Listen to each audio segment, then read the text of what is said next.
Seeking life-changing knowledge? You've stepped into the right place.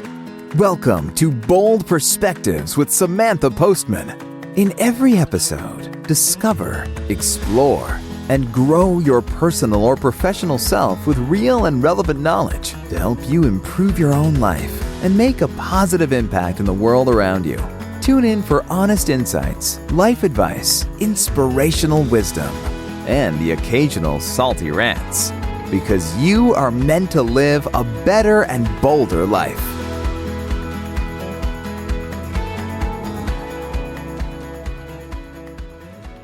Something really profound happened to me yesterday. I'm currently just starting a brand new book club on Smart Notes from Sanjay Abrams. It's not a normal book club like you would think. This is based on a brand new app that's just been out in the last bit. It's from Rome Research. They call it a note-taking app, but really it's much more than that. It's this way of backlinking and cross-linking all of the thoughts that you have.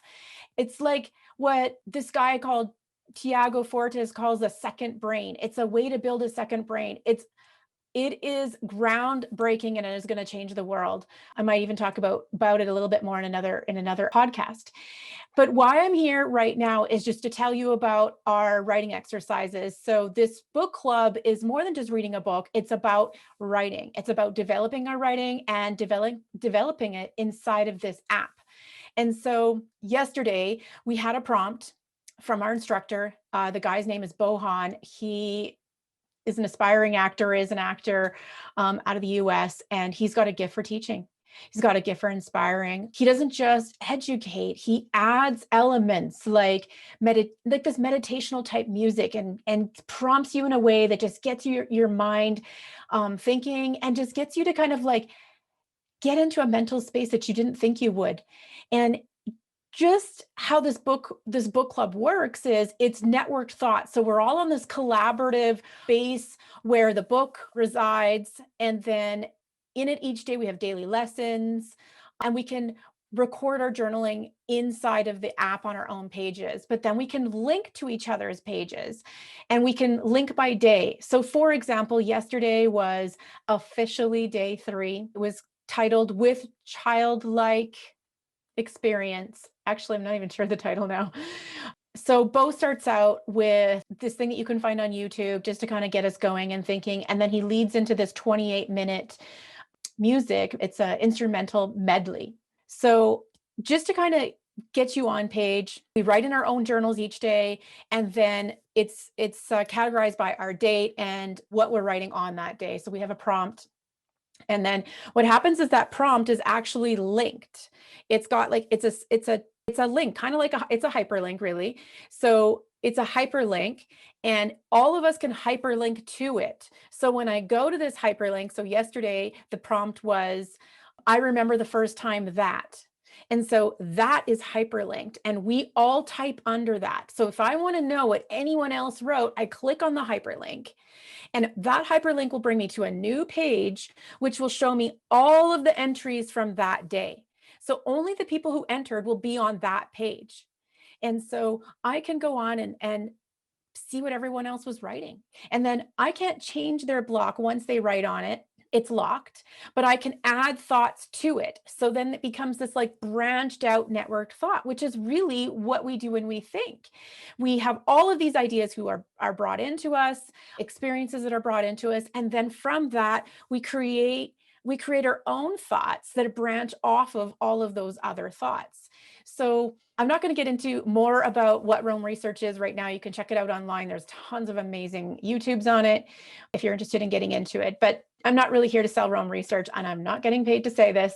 Although hopefully Rome Research, if you want to sponsor me in a future podcast, I totally tell everyone about how amazing this app is.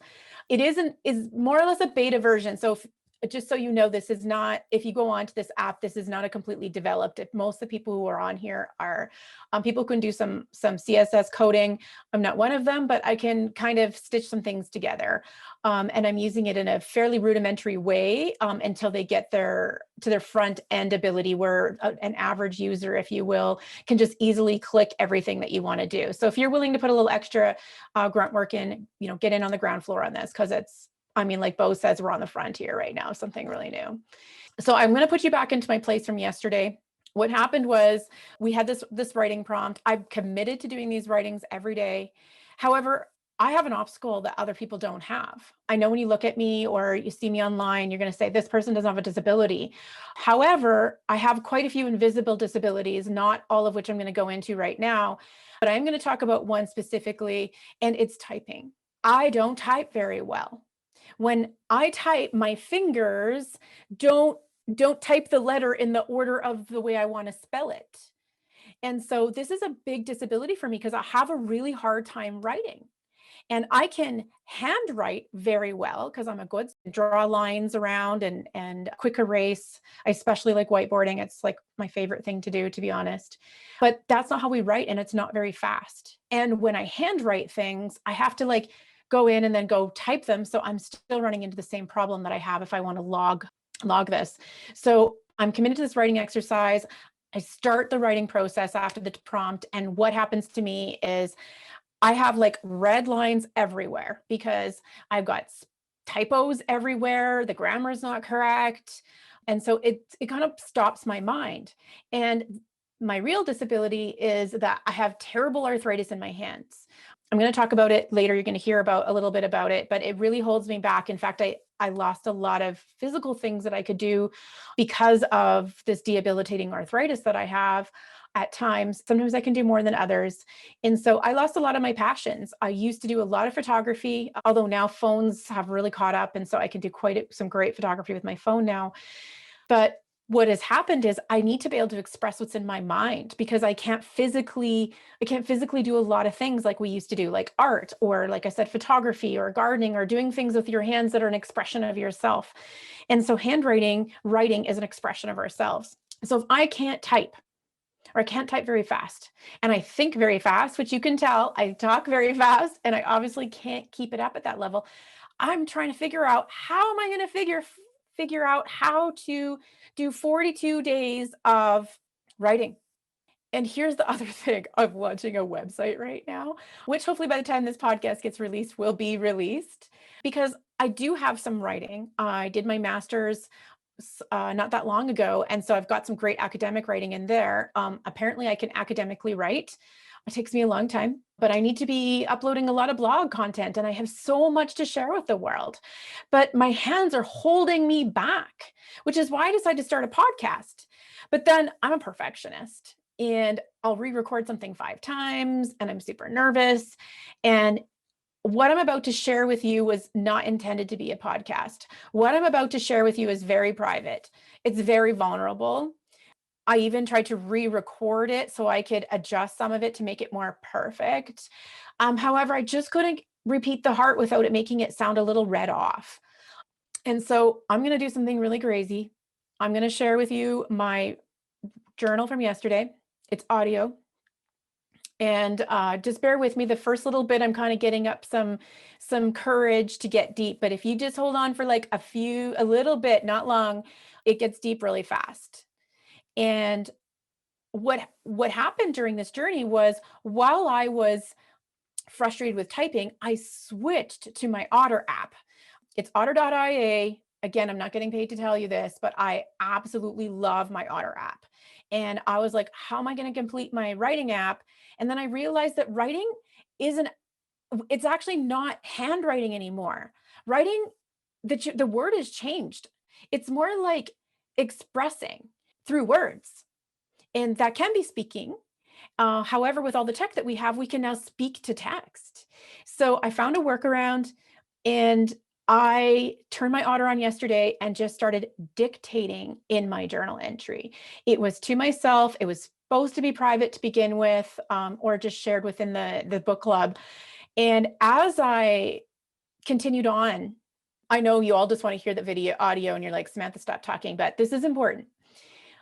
As I was going on, I realized that I might be able to share this. So you're going to hear me switch to this place where I start talking to you and not just to myself anymore. So I'm doing both. And I'm quite nervous about sharing this, but I trust that you will appreciate the vulnerability, that you will be kind about it and know that even those of us who have a professional background have this personal background. And anyone who thinks that you can separate your personal from your professional, yeah, you probably need to go through therapy actually. Sorry, but honestly, they are mixed. We're blended people. There's no such thing as professional self and personal self. I mean, we can try to separate those entities, but they're not. And so I'm going to professionally share something very personal because it makes me who I am. It makes me good professionally because there's a depth to me, just like there's a depth to you. Now, with the younger generation, it's more okay to share this. And I'm glad because we need to work out how we can blend ourselves, show our blended selves. And so that's what I'm about to do for you. So what you're going to hear at the beginning is the prompt the Bo had for us. It's going to be just a really short voice of Bo, and then you're going to hear me come on. There's music synced to it because we had a music meditation instrumental. And so I've embedded the instrumental inside of the recording so that you can hear it. Audio is not going to be the most wonderful because I had no idea I was going to use this for a podcast. I literally just hucked on my audio and just started talking out loud. So I will catch you on the other side of the audio recording. There's a certain frustration that happens when things don't work out. It's annoying. We get mad. And often we look at the thing that hurt us with disdain. And even though we have all had that happen, I want to know how it was like when things did work, when things flowed. After you open up your template for day 3,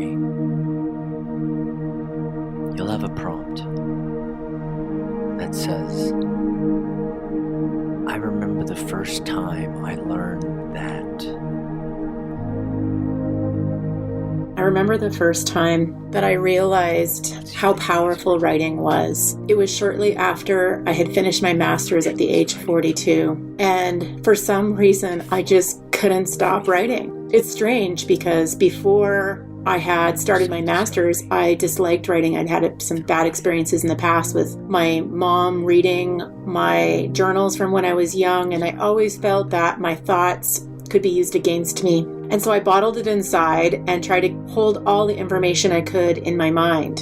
And as I finished my master's, I realized that I had unleashed the power of writing. There were 2 full years of writing every week, handing in a paper, an essay. It's strange because when we're in post-secondary school and as well as junior high and high school, there's tests. And when you get to master's levels, there's not really tests. It's all essays. It's all reading and assimilating and processing and then putting it out on the paper. And something that was so powerful to me was this realization or this epiphany that when you write, it becomes the paper. It takes part of you, the essence of you, what's stored in you, and puts it on that paper or on that medium that you're using. And then the power that's powerful. So it takes everything that you've been accumulating and gives you this opportunity to put it out on paper and process in ways that you didn't. It's like when you see it, it activates an extra part of your senses. So you take what's in your mind and then you put it on the paper and you see it. And sometimes you see that it's smaller than it actually is. And sometimes you see that it's a lot bigger than what you thought. And then you just go and run with it. And even more powerful realization in this was that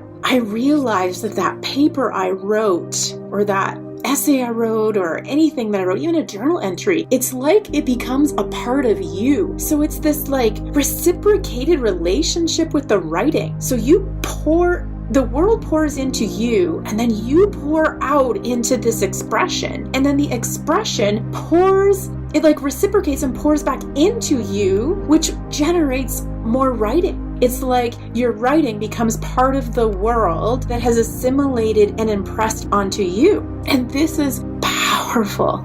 It's so powerful. And so when I finished my master's, it's like a whole universe unlocked in my mind. I was unlocked, and ever since I finished, I can't stop writing. I've written more in the last 4 years than I've written in the last 20 years. It's everywhere. It's on sticky notes. Every time I have thought, I've put it down on paper. And what's crazy about that is I put it on paper because what I found that it helps release it. I don't have to store it in my mind or try to remember, which I found was a lot of work, trying to remember all of these things. And I mean, I have a appetite for knowledge like not many others. I love to learn. Love to learn. I love ideas in my head. I love coming up with ideas. I love seeing things in new ways. I love taking something in my hands and turning it around in multiple ways. I love looking at it from the top and from the bottom and changing the light and adding different elements or moving it over to a different element and seeing if it acts the same way. And so what I would do is kind of store all this information in my mind because I love playing with ideas. It's like creative Lego for me, if you will. It's sort of like a puzzle. And for me, it's like all these pieces. And if I can hold tons of pieces in my mind, then I can create any picture I want, or even pictures I never even thought were possible.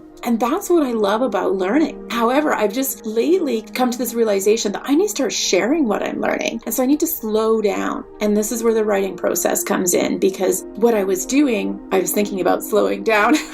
So I was taking the information that was in my mind and writing it down, which released me from holding it. But something even more powerful happened is that in the end, I actually ended up with having more room for new ideas because I wasn't holding them in my mind anymore. And so even though I had this monumental library stored in my mind, and I started to be able to create open spaces for new information when I started writing things down. And now I've gotten to the point where I've discovered Smart Notes and Sankei and this crazy awesome teacher like Bohan with an excitement and a passion you just want to see in people. And I mean, it just makes the world a better place, to be honest. And it's just really starting to inspire me to take what I know as I go along and create something that I can share so that I'm passing the information on. So yes, I'm not pouring information like a waterfall into my mind as fast as I was before, but I'm transferring it so it's transferable to other people, because I mean, a lot of people have fed information into my mind, knowledge. I mean, my knowledge bank comes from other people. There's nothing completely unique in my mind that wasn't planted or embedded or started or watered or fertilized from somebody else. And so it's time for me to give back to the universe the same way that the universe is given to me, which is why I'm hoping to launch a website pretty soon. So I think that what I was stuck on was that writing was something that you had to put on a piece of paper. Or it's funny because in this guided writing exercise, writing is something we do with a hand. At least in my generation, I have a picture of someone writing with a pen and paper or a pencil and paper as a child, writing and trying to get all the letters perfect. However, the term writing has changed because now writing is it's typing to the younger generation. So when it says guided writing exercise, every one of you is typing this out, and that's how you write. It's typing. It doesn't say guided typing exercise. Well, here's the thing. I'm a terrible typer. I've developed this crazy arthritis from this debilitating disease that took me down when I was 35 and almost killed me. And I can't type very well anymore. And I never could type super well. Was my lowest grade in high school, to be honest. And at the time, I didn't really see a use for learning it. It wasn't easy for me. And I see all of you type online and how fast you type, but I make a lot of spelling mistakes. I make a lot of grammar mistakes when I type because I don't put the letters in the right orders because somehow my brain isn't processing how to type very well. And so it locks my brain up because when I type, it takes forever. I'm constantly seeing the computer telling me wrong, stop, correct. And if I don't, and I just keep typing, then I come back and I see 100 things I have to fix in, 3 or 4 paragraphs. And I find that so frustrating. And so today I tried something different. I did something unique. I put my earpods in, listened to the guided writing exercise through my earpods, and then I went on my phone and I activated, first of all, I had to deactivate my AirPods because right away my phone clicked on into my AirPods. So I deactivated the Bluetooth on my phone and made sure the computer was activated to my AirPods. And so I'm listening to Bo, I'm listening to the music that he's posted, and I'm dictating my writing in today. So I'm going to challenge all of you out there who have a really difficult time with writing that it's okay to speak it. I mean, we're not handwriting anymore. We're texting. So the word writing doesn't mean that you actually have to type. You don't have to handwrite, but you can talk. And so, yeah, I love my Otter app because I'm able to express myself in a much faster way. I mean, as I was going along, I was coming to epiphanies that I would have had while writing. I mean, in all fairness, when I do write, it's a different kind of processing in many ways because there's something with the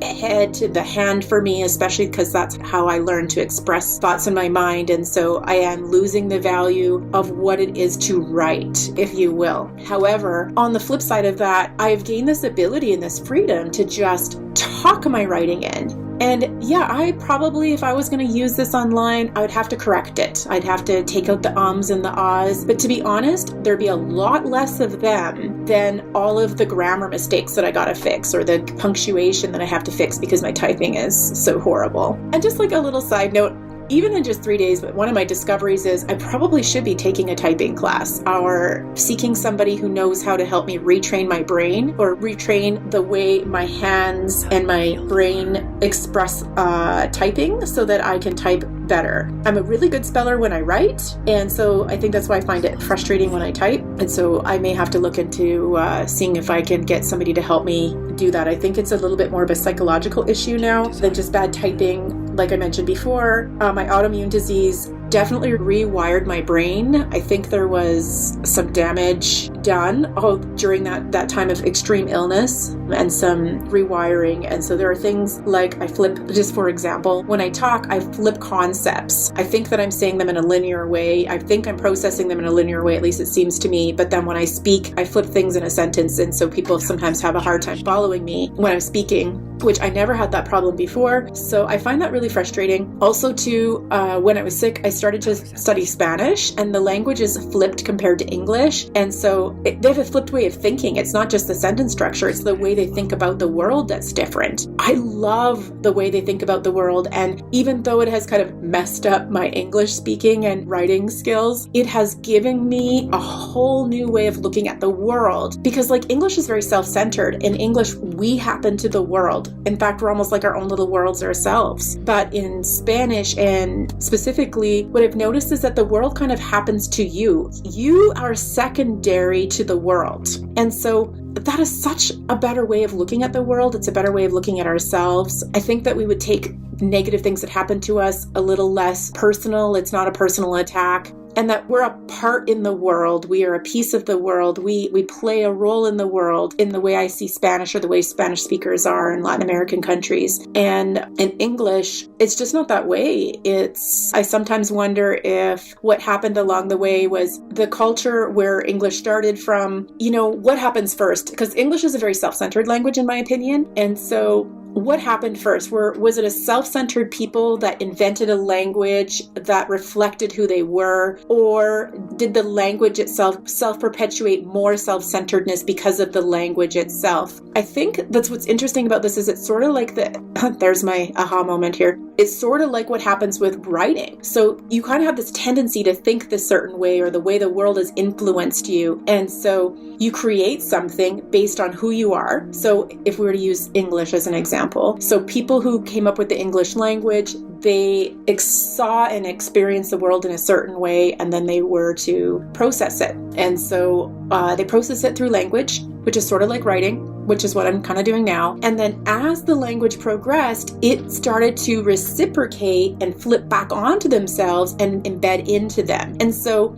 perhaps a people that was somewhat self-centered or had a self-centered tendency or the way they saw the world had more ego to it, I guess, then when they express themselves, it just grew that, kind of like compounding it. So in a way, it's like I have financial background, so like thinking about compounding interest, right? So it grew and magnified the language and how the language influenced the culture. Hopefully I'm saying that in a clear way. So if I was going to say something profound to my younger self, I would say, don't worry about what other people are going to think about your writing. Your writing is for you. And if somebody along the way discovers your writing and uses it against you, I mean, that's just a really small, it's really small. It seems so large at the time, which it did to me when my writing was used against me. But then look at what I let that do to me. It kept me from years of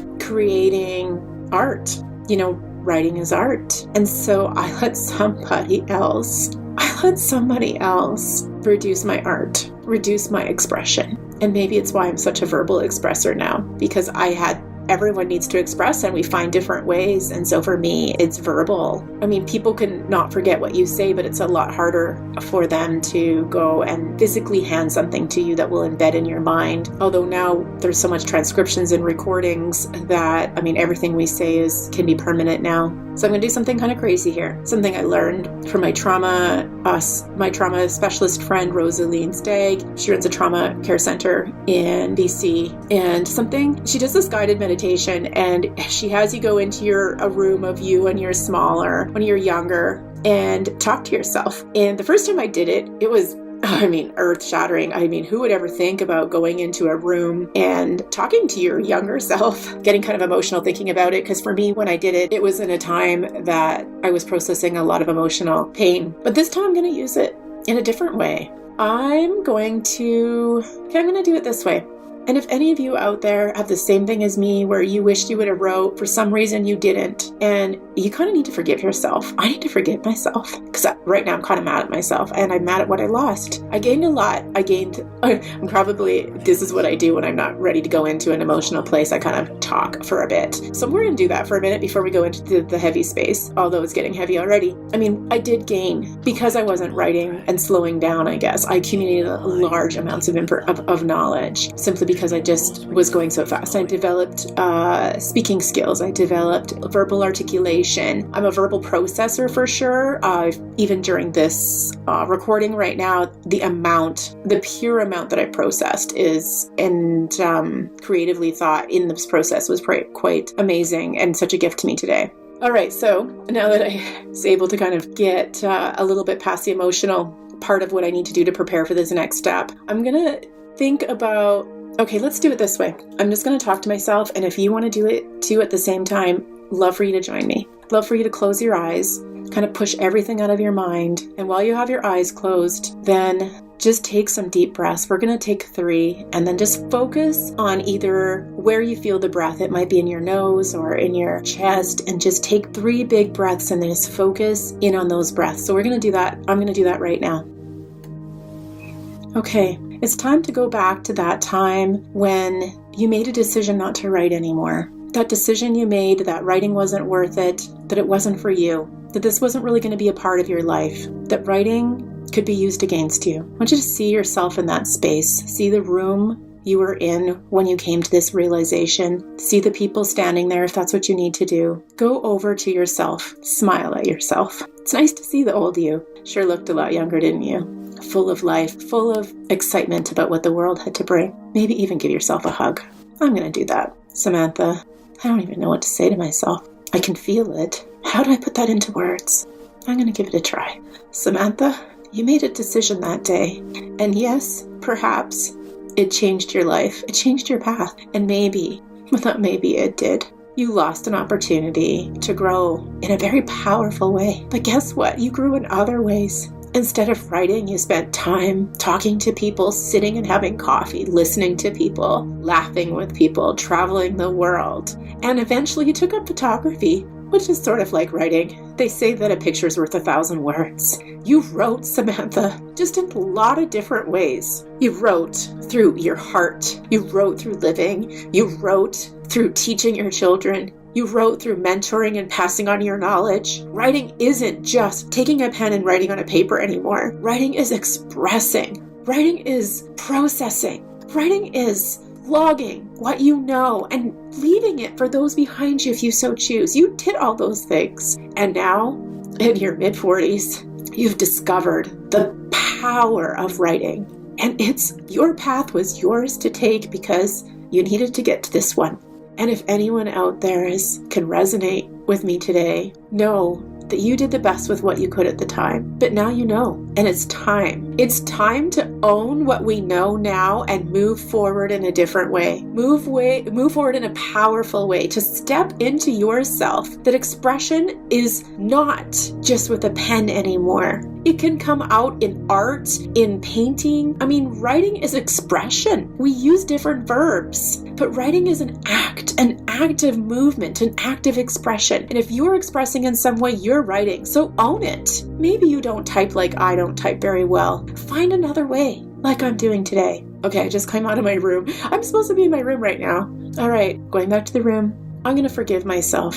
Samantha, I forgive you. And I love you. And I loved your journey. And then imagine in this big room, or the room that you're in, that a hole opens in the ceiling and a big bright white light shines into that room. And everything in that room is now sucked up into that white light. And it sucks up into the hole and is sucked out of the room. So that experience has changed now. It's just you and your forgiven self. And depending on how old you are, you can pick yourself up, or you can put your arm around yourself and walk out of the room with joy, because it's a new journey today.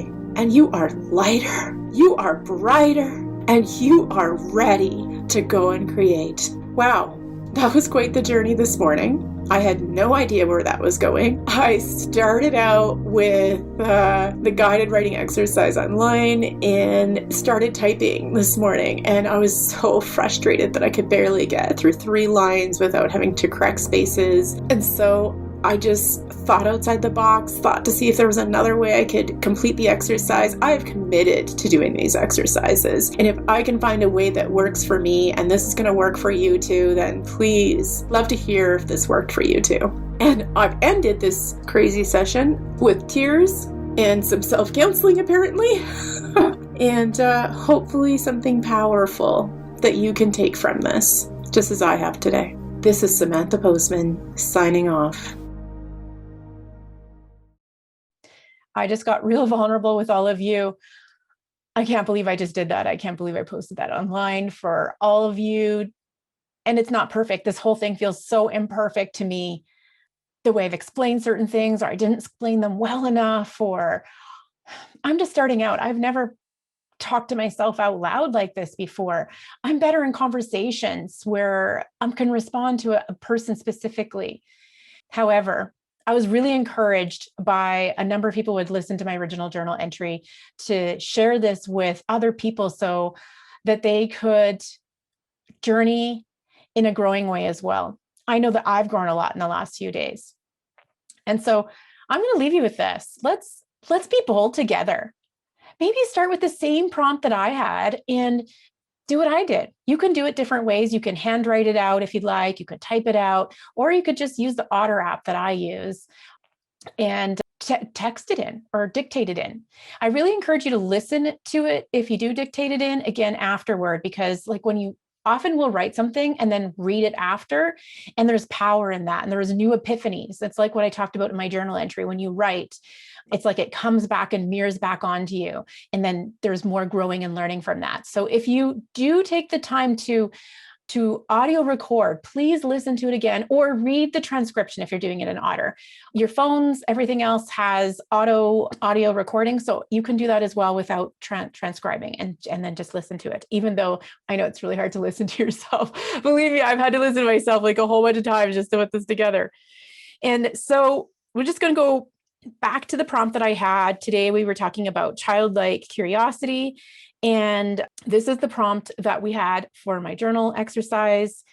And write it down or come back to it. I'll leave it in the comments so you can come back to it really easily. And this is what I'm going to leave you with. Be bold, people. Like I was bold, okay? You can do it too.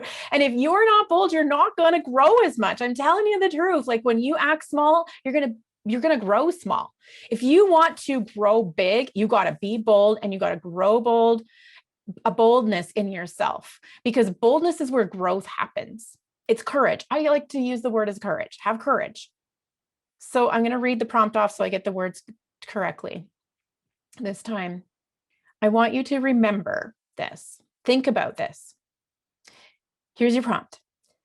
I remember the first time I learned that, and then fill it in from there. I remember the first time that I learned that.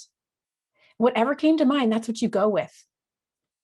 So I look forward to hearing from you. Love to see some comments. Get back to me on this, and love to see where the growth goes. Like I said, like the last few days, I've just grown so much just by this one exercise. And I'm so excited to see where this goes and see where it goes for all of you. Yeah. Thanks again for joining me today.